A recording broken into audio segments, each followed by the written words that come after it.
இந்த தமிழை படிக்கிறத காட்டிலும் அதை அனுபவிக்க ஆரம்பித்தேன்.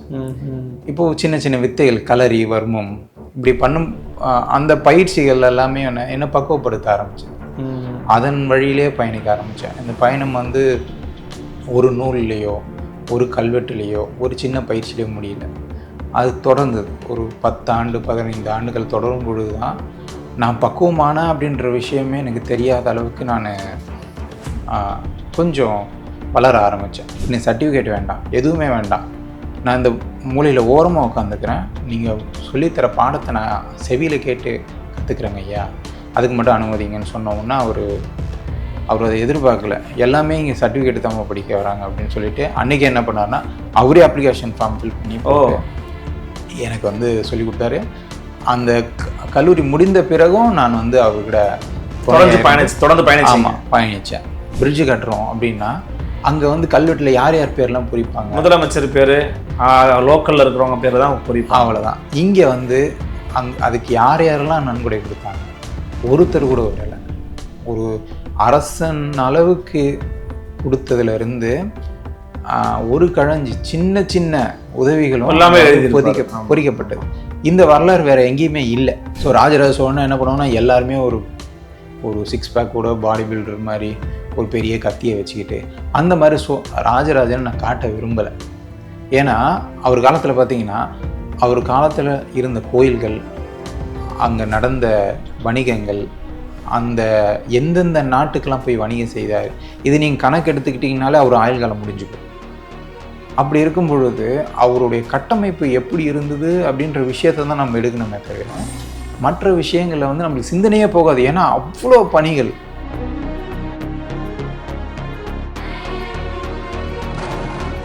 ஃபோர்த் எஸ்டேட் தமிழ் நேயர்களுக்கு அருள்மொழிவர்மனின் அன்பார்ந்த வணக்கங்கள். இது உங்கள் ஃபோர்த் எஸ்டேட் தமிழ் வழங்கும் தமிழ் உலா நிகழ்ச்சி. இன்றைக்கு நம்முடைய தமிழ் உலா நிகழ்ச்சியில் ஒரு முக்கியமான சிறப்பு விருந்தினரை ஒரு சிறப்பு நிகழ்வினுடைய துவக்கத்தோடு நம்ம அறிமுகப்படுத்த போகிறோம். தமிழ்நாட்டில் தொடர்ச்சியாக பல்லாண்டு காலமாக, பன்னெடுங்காலமாக தமிழர்களுடைய வரலாறு குறித்தான ஆய்வுகளை பல நபர்கள் பல துறைகள் சார்ந்து எழுதியும் பேசியும் ஆய்வுகள் மேற்கொண்டும் வராங்க. உதாரணத்துக்கு முனைவர் தெய்வநாயகம் ஐயாவாக இருக்கட்டும், மரியாதைக்குரிய நாணயவேல் அறிஞரும் எழுத்தாளருமான அண்ணன் மன்னர் மன்னனாக இருக்கட்டும், இன்னும் நிறைய பேர் சொல்லலாம். எழுத்துத்துறையில், பேச்சுத்துறையில், ஊடகத்துறையில், மருத்துவத்துறையில் அப்படின்னு பல பேர் தங்களால் எப்படியெல்லாம் முடியுமோ அப்படிலாம் தமிழ் ஆய்வுகளையும் வரலாற்று ஆய்வுகளையும் வந்து மேற்கொண்டு வராங்க. அந்த அடிப்படையில் யாருமே தொட்டு விடாமல் நம்ம போயிடக்கூடாதுன்னு நினைக்கிற ஒரு துறை வந்து பார்த்தீங்கன்னா அது முக்கியமான ஒரு இடம் வந்து பார்த்தீங்கன்னா வரலாறு சார்ந்து சோழர்கள் அப்படிங்கிற விவகாரம். சோழர்கள் இன்று அப்படிங்கிற ஒரு புத்தகத்தை எழுதியிருந்தார், தொகுத்திருந்தார் மரியாதைக்குரிய மூத்த பத்திரிகையாளர் திரு சமஸ் அவர்கள். அது குறித்து நிறைய ஆய்வுகளும் தொடர்ச்சியாக தமிழ்நாட்டில் பல பேர் மேற்கொண்டு வராங்க. சோழர்கள் குறித்தான ஒரு புத்தகத்தை நெடிய ஆய்வுக்கு பிறகு வெளியிட்டிருந்தார் திரு மன்னர் மன்னன் அவர்கள். இப்படியாக சோழர்கள் குறித்த ஆய்வுகளை பல பேர் மேற்கொண்டு வரக்கூடிய ஒரு வேளையில் சென்னையில் தீவு திடலில் வருகின்ற செப்டம்பர் மாதம் முதல் அக்டோபர் மாதம் வரை சென்னையில் ஒரு சோழ தேசம் என்கிற ஒரு கண்காட்சியை நடத்தவிருக்கிறார்கள். அதை யார் நடத்தவிருக்கிறார்கள், அதில் ஃபோர்த் எஸ்டேட் தமிழுடைய பங்களிப்பு என்ன, இப்படிங்கிறதெல்லாம் குறித்து இந்த வீடியோ நம்ம முழுமையாக பார்க்க போகிறோம். அதற்கு முன்பாக இந்த நிகழ்வை ஆரம்பிப்பதற்கு, இந்த நிகழ்வை நடப்பதற்கு காரணமாக இருக்க ஒரு நபர் யார், அவருடைய பின்னணி என்ன அப்படிங்கிறத குறித்து நாம் இன்னைக்கு தெரிஞ்சுக்க போகிறோம்.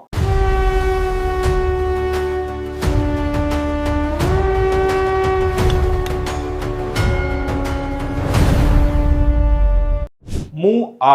தமிழ் ஆய்வகத்தினுடைய நிறுவனரும் தமிழ் ஆய்வாளருமான மரியாதைக்குரிய திரு ஹரி முத்துக்கருப்பன் நம்மோடு இன்று இணைகிறார்.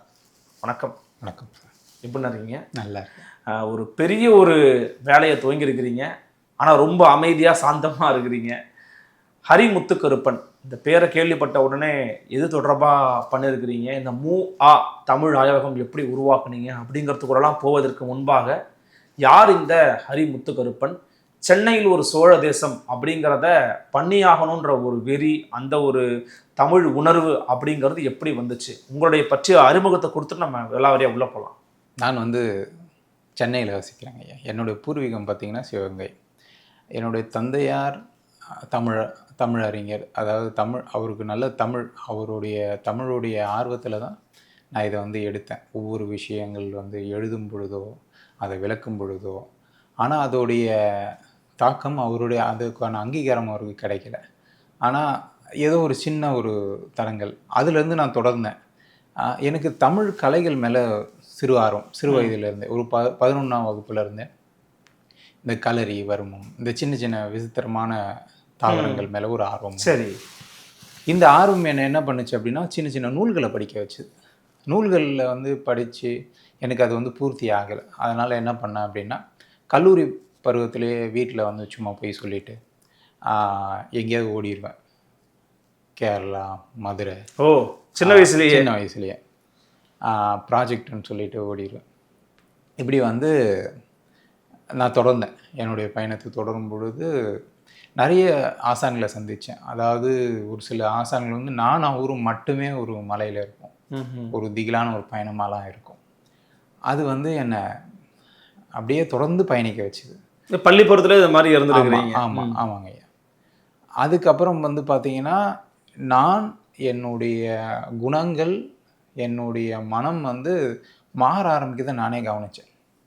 ஆரம்ப கட்டத்தில் பள்ளி பருவத்தில் வந்து பார்த்தீங்கன்னா, நான் ரொம்ப பயந்த சுபாவம். எங்கேயாவது போனோன்னா கூட பயப்படுவேன்.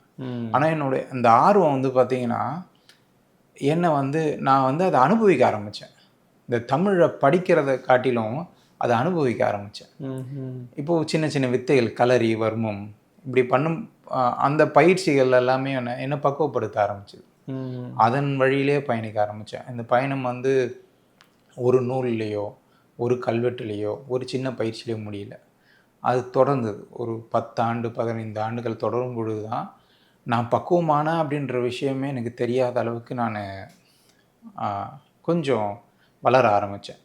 அதுக்கப்புறம் நான் அதன் வழியில் இது ஏன் நம்ம செய்யணும் அப்படின்ற ஒரு எண்ணம் வந்துச்சு. அதுக்கப்புறம் நடுவில் நான் வந்து கொஞ்சம் பணிகளுக்கு போயிட்டேன். நான் விஸ்காம் படித்தேன். சரி.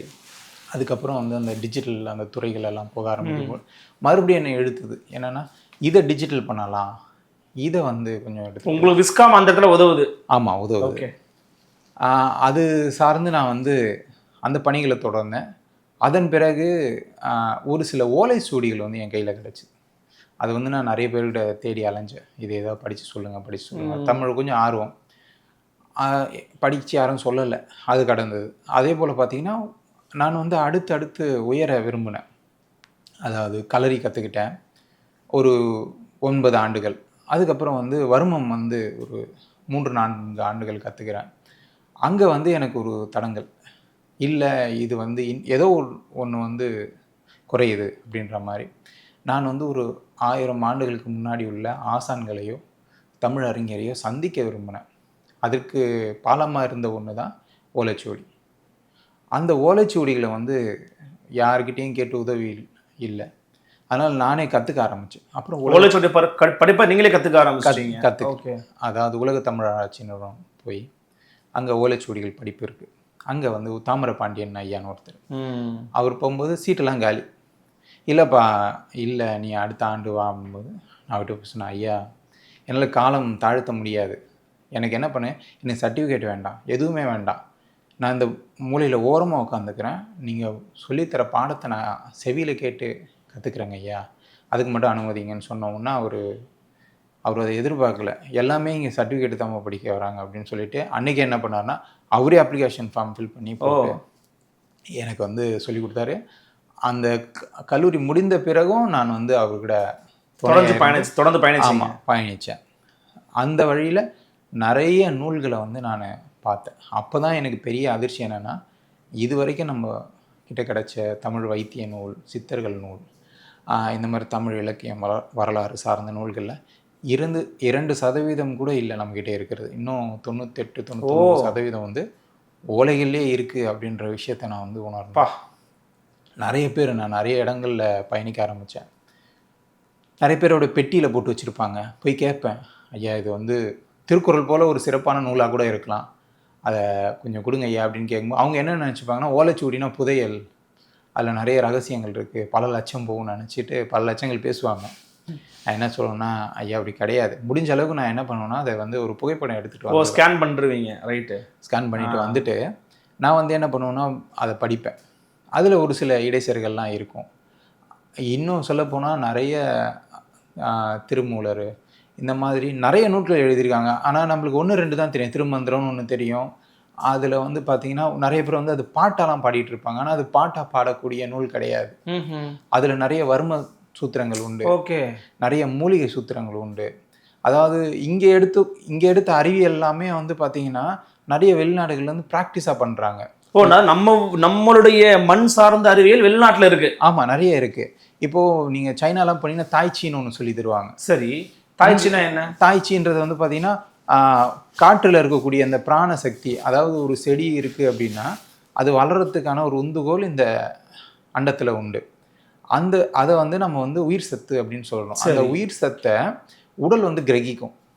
அதாவது நம்ம ஒரு உணவு சாப்பிட்றோம், அந்த உணவை கிரகிக்கிறதுக்கு கொஞ்சம் உமிழ்நீர் தேவை, பித்த நீர் தேவை. இந்த மாதிரியெல்லாம் அது செரித்து அது வந்து நம்மளுக்கு சத்தாக சேருது. ஆனால் இதை நீங்கள் பிரித்து எடுத்தீங்கன்னா இந்த உணவு இருக்குது இல்லைங்களா, அதுலேருந்து செரிமானமாக பயன்படுத்தக்கூடிய பித்த நீரை காட்டிலும் கம்மியாக தான் அதில் கிடைக்கும்.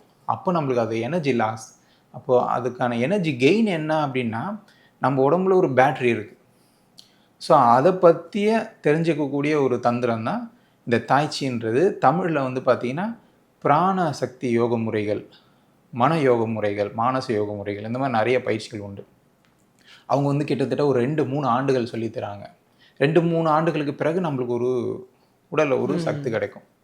அந்த சத்து நம்மளுக்கு இங்கே வருமத்தில் படிக்கும்போது 15 நிமிஷத்தில் வந்து நம்ம அதை எடுத்துடலாம். ஓகே. ஏன்னா அவங்களுக்கான பாடம் கொஞ்சம்தான், அதை வந்து அவங்க பெருசாக பாதுகாத்து வச்சுக்கிட்டாங்க. ஆனால் நம்மக்கிட்ட இருக்கக்கூடியது இந்த மாதிரி ஏராளமான விஷயங்கள். அதனால் நம்ம என்ன பண்ணோம், அதோடைய அருமை தெரியாமல் விட்டுட்டோம். அவைகளை வந்து நான் கிரகிக்க ஆரம்பித்தேன். அவைகளில் வந்து பயிற்சி எடுத்து அவைகளை வந்து எப்படி தொகுக்கலாம், விஞ்ஞானபூர்வமாக இப்போ இருக்கக்கூடிய ப்ராக்டிக்கல் லைஃப்பில் நம்மளுக்கு எப்படி உதவும். இப்போ நம்ம ஒரு அவசர உலகத்தில் இருந்தாலும் எல்லாருக்கும் முக்கியமானது என்ன அப்படின்னா உடல் ஆரோக்கியம். 100 வயசுலையும் யாரோட உதவி இல்லாமல் நான் இருக்கணும் அப்படின்ற ஒரு பொதுநலமான ஒரு விஷயம். 2வது, நான் வாழ்ந்ததுக்கான ஒரு அடையாளத்தை இங்கே விட்டுட்டு போகணும். நான் மற்றவங்களுக்கு பயன்படும் வகையில் ஒரு விஷயத்தை விட்டுட்டு போகணும். அந்த எண்ணம் வந்து என்ன ஆச்சுன்னா ஒவ்வொன்றா தொடர ஆரம்பிச்சுதுங்க ஐயா. இது வந்து இதன் வழியாக நான் நிறைய ஆசான்களை வந்து இந்த ஓலைகள் வழியாக சந்தித்தேன்.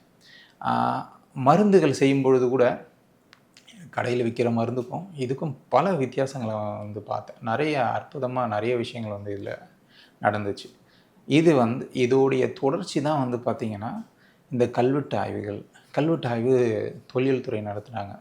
அவங்க அந்த மக்கள் வழியாக நான் வந்து கல்வெட்டு கற்றுக்கிட்டேன். அவங்க கூட கொஞ்சம் பயணித்தேன். கொஞ்சம் அகழாய்வுக்கெலாம் போகிறது, அந்த மாதிரி விஷயங்கள்லாம் எடுக்கும் பொழுது இன்னும் விசித்திரமான விஷயங்கள்லாம் தெரிய ஆரம்பிச்சு. என்னென்னா இன்றைக்கி நம்ம அறிவியல் சொல்லக்கூடிய விஷயங்கள் நோ அப்படின்னு சொல்லக்கூடிய விஷயங்களை அவங்க வந்து ப்ராக்டிக்கலில் செய்து காட்டியிருக்காங்க. ரசவாதம் அப்படின்னு சொல்லுவாங்க. இன்றைக்கி அல்கெமி வந்து ஒரு பெரிய சப்ஜெக்ட். ஆனால் அந்த காலத்தில் ஒரு எளிமையாக ஒரு குடிசை வீட்டுக்குள்ளே அது வந்து செய்திருக்காங்க. ஸோ அந்த மாதிரியான விஷயங்கள், அந்த மெட்டல், ஏன்னா அந்த காலத்தில் வந்து பார்த்திங்கன்னா இந்த மாதிரி நம்மளுக்கு வந்துட்டு ஹார்ட்வேர்ஸ்லாம் கிடையாது. இப்போது பித்தளை வேணும்னா அவங்களே செய்துக்கணும். அதே மாதிரி வந்து செம்பு வேணும்னா இரும்பு தான் இருக்குது, செம்பு வேணும்னா அவங்க உற்பத்தி செய்துக்கிட்டாங்க. ஸோ அந்த படிப்புகள் எல்லாமே நான் வந்து தெரிஞ்சுக்க ஆரம்பித்தேன். ஸோ அதோடைய தொடர்ச்சி தான் எனக்கு என்ன ஆச்சுன்னா சோழர்கள் மேலே ஒரு தாக்கத்தை உண்டு பண்ணிச்சு. எளிமையாக 2 விஷயம். சோழர்களை வந்து நான் எடுத்தது காரணம் சோழர்களை புகழணும்னோ அவங்க தான் பெரிய ஆளனோ சொல்கிறதுக்கு கிடையாது. ஆனால் அவங்க செய்த செயல்கள் ரொம்ப ரொம்ப பெருசு. அதனால் இதிலிருந்து தான் நான் தொடங்கினேன். இதை வந்து நான் காட்சிப்படுத்தணும்னு நினைக்கிறேன். தேன் அப்படின்ற விஷயத்தை எழுதுவது வேறு, சுவைப்பது வேறு. அதனால் செய்ததை எடுத்ததை மாணவர்கள்கிட்ட கொடுக்கணும். ஏன்னா அவங்களுடைய ஆய்வுகள் எல்லாம் தனியாக இருக்குது. இப்போது தொழில் துறையோ உலகத்தமிழாட்சினோ பண்ணக்கூடிய ஆய்வுகள் தனியாக இருக்குது, மக்கள் தனியாக இருக்காங்க, மாணவர்கள் தனியாக இருக்காங்க. ஸோ இவங்களுக்கு நடுவில் இருக்கக்கூடிய ஒரு பிரிட்ஜ், ஒரு பாலமாக இருக்கணும். ஆமாம். அதுக்காக நான் என்ன பண்ணேன்னா இதை திட்டமிட்டேன். எங்கெங்கெல்லாம் முக்கியமான கல்வெட்டுலாம் இருக்குது எடுத்துகிட்டு வாங்க. அப்போ தமிழ் எழுத்துக்கள்லாம் இருக்குது. அவங்க டேரெக்டாக சொன்னோன்னா ஒரு நூலாக கொடுத்தோன்னா படிக்க முடியாது, ரொம்ப கடினமாக இருக்கும். ஒரு சூத்திரம் தான் அது. அதாவது என்ன பண்ணால் விளையாட்டு பொருட்கள்லாம் அங்கங்கே வைக்கலாம், ஒரு கியூப் மாதிரி செட் பண்ணலாம். அதில் இப்போ இருக்கக்கூடிய காய் எப்படி இருக்குது, அடுத்த பக்கத்தில் வந்து வட்டெழுத்து காய் எப்படி இருக்குது, தமிழி காய் எப்படி இருக்குது. ஸோ இந்த மாதிரி பண்ணி அங்கே வச்சோன்னா அவன் பேர் அவனே எழுத கற்றுப்பான். ஸோ இது ஒரு தொடக்க புள்ளியாக இருக்கும். ஏன்னா இங்கே சுற்றி பார்த்தீங்கன்னா கிட்டத்தட்ட ரோம் நாட்டில் எடுத்துக்கிட்டிங்கன்னா ஒரு ஒரு அவங்களுக்கு ஒரு ஐக்கான் இருக்கும். பாரிஸில் எடுத்துக்கிட்டிங்கன்னா அவங்களுக்கு ஒரு ஐக்கான் இருக்கும். ஆனால் தமிழர்களுக்கு மட்டும்தான் சந்துக்கு சந்து இந்த மாதிரி இருக்குது.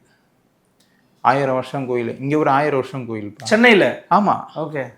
இங்கே வந்து பார்த்தீங்கன்னா 1300 வருஷத்தில் ஒரு கோயில் இருக்குன்னு. அந்த கோயிலுக்கு நான் போனேன். இப்போ வந்து திருவான்மியூரில் மருதீஸ்வரர் கோயில்னு ஒரு கோயில் உண்டு. அதுக்கு பார்த்தீங்கன்னா ஒரு விளக்கம் எழுதி போட்டிருப்பாங்க, இங்கே வந்து இந்த மாதிரி அகத்தியர் வந்து மருந்துகள்லாம் செய்தார். ஆனால் அது பார்த்தீங்கன்னா இந்த மாதிரி நிறைய கூடங்கள் உண்டு. திருமுக்கூட போலே தான் இதுவும். அது வந்து ஒரு ஹாஸ்பிட்டல். ஸோ அதனால தான் பேர் மருந்தீஸ்வரர். ஓகே. ஸோ அதற்கான எல்லா அடையாளங்களையும் நாங்கள் பார்த்தேன். ஸோ அவைகளை ஆய்வு செய்யும்பொழுது தான் ஓகே, ஒரு நல்ல ஹாஸ்பிட்டல் இருந்திருக்கு, சர்ஜன் இருந்திருக்காங்க, சர்ஜரி பண்ணுறவங்க இருந்திருக்காங்க. திருமுக்கூடல் கல்வெட்டில் இன்னமும் நம்ம போனால் படிச்சுக்கலாம். அதை பற்றிய நிறைய தொல்லியல் ஆய்வுகள் இருக்குது. அதெல்லாம் என்ன பண்ணிட்டேன் அப்படின்னா, அதெல்லாம் எடுத்து அந்த இன்ஸ்ட்ருமெண்ட்ஸ் எல்லாமே நான் வந்து எப்படி இருக்கும், நரி முகம் போல் ஒரு கரடு, குதிரை முகம் போல், நாய் முகம் போல், கொக்கு போல், இதெல்லாம் எடுத்து இதை என்ன பண்ணிட்டேன்னா, நான் வந்து ஒரு சில டாக்டர்ஸ் அவங்களுடைய சர்ஜரி இன்ஸ்ட்ருமெண்ட்ஸ்லாம் எடுத்து அங்கே பார்த்தீங்கன்னா கொக்கு போலவே ஒன்று இருக்குது. அப்போ இதிலிருந்து இது போனது அப்படின்றதுக்கான ஒரு அடையாளம், ஒரு தடம் இருக்குது. அவைகளை இங்கே காட்சிப்படுத்தணும். அதை எல்லாத்தையும் உருவாக்கம் செய்தேன்.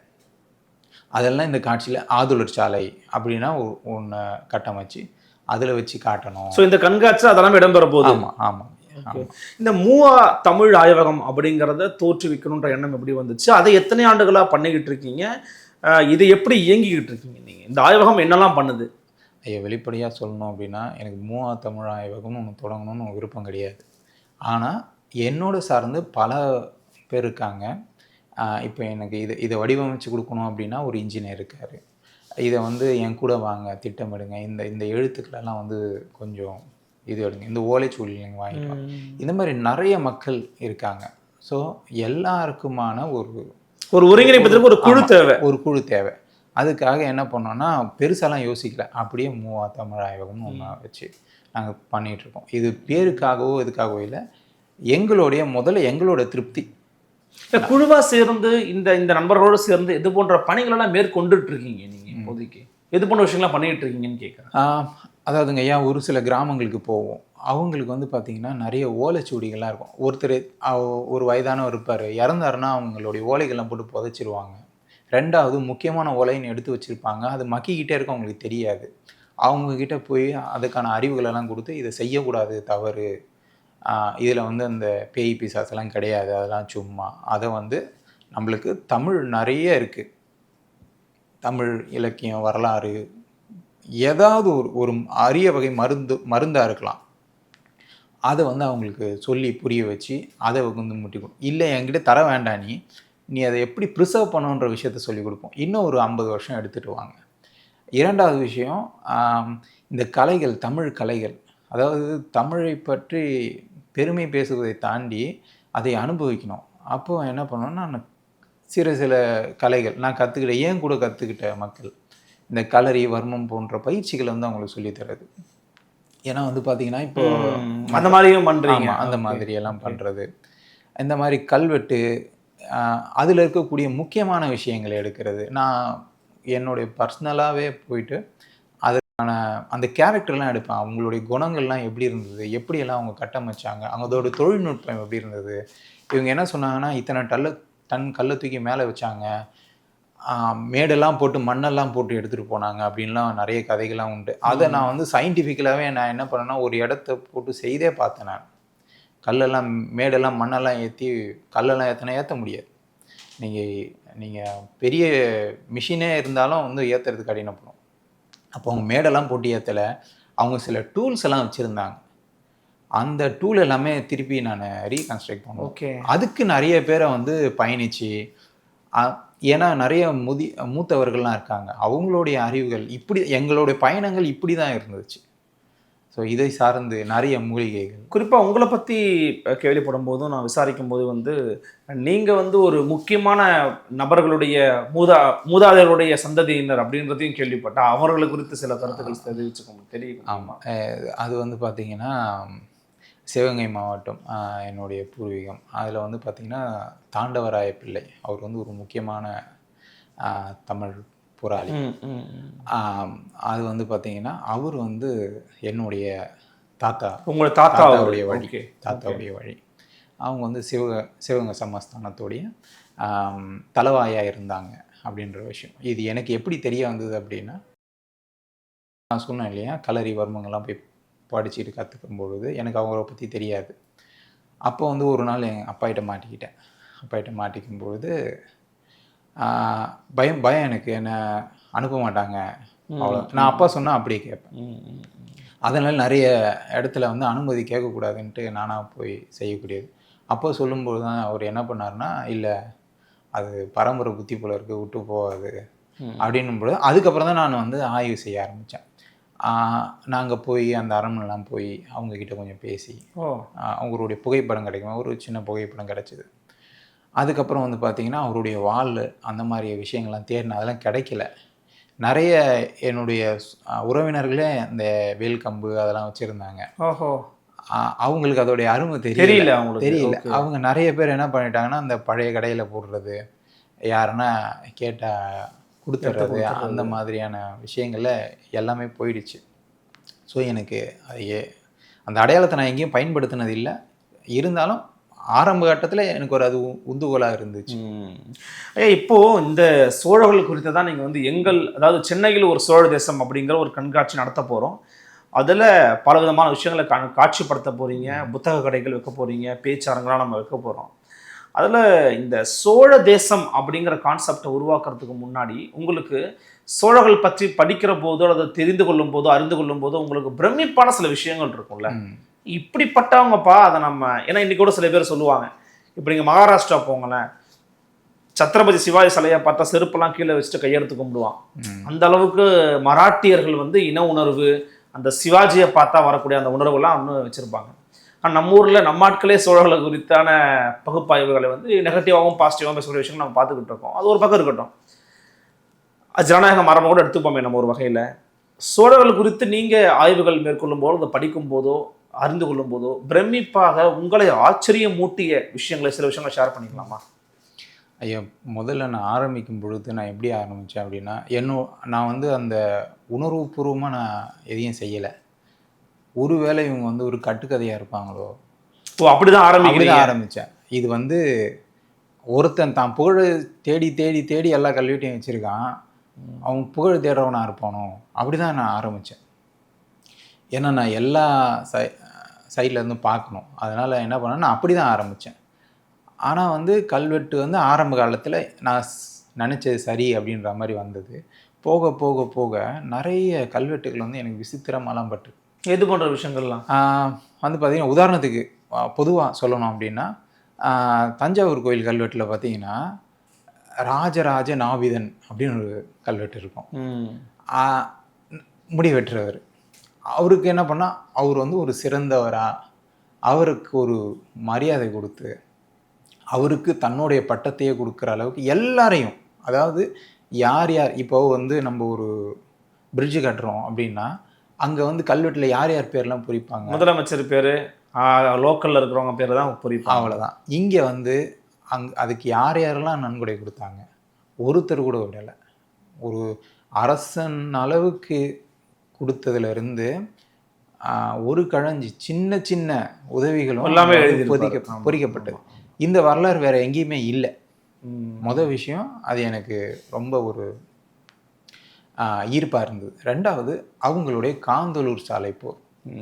ஏன்னா நான் ஆரம்ப கட்டத்திலேருந்து பார்த்தீங்கன்னா களரி வர்மம் இதை சார்ந்த விஷயங்களை வந்து தொடர்ச்சியாக நீங்கள் அதை ஆய்வு பண்ணிட்டு வரீங்க. அப்போ அவங்களுடைய போர் தந்திரங்களை வந்து நிறைய கல்வெட்டுகளாக பார்த்தேன். இப்போ உதாரணத்துக்கு வந்து நீங்கள் திருவாரூர் போனீங்கன்னா அந்த கோயிலுடைய சுவர்களில் அதோடைய தூண்கள்லாம் பார்த்தீங்கன்னா நிறைய கலைகள் சார்ந்த கல்வெட்டுகள்லாம் இருக்கும்.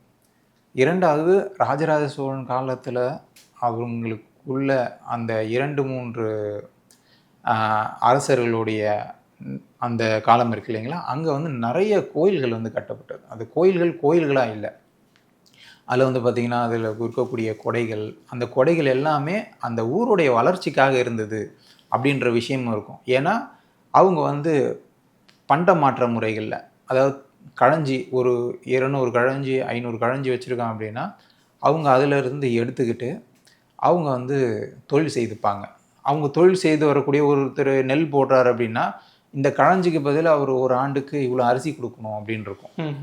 அந்த அரிசி ஒருத்தங்கிட்ட அரிசி இருக்காது, காய்கறி இருக்கும், அதை வந்து கொடுத்து அவன் அரிசியை வாங்கிப்பான். இந்த காய்கறி இல்லாதவன் என்ன பண்ணுவான், ஆடு மாடுகளை கொடுத்து காய்கறியை வாங்கிப்பான். இந்த ஒன்றுமே இல்லாதவன் என்ன பண்ணுவான், ஆடு மாடுகளை வந்து மேய்ப்பான். ஸோ இந்த மாதிரி ஒரு கட்டமைப்பு அவங்கக்கிட்ட இருந்துச்சு.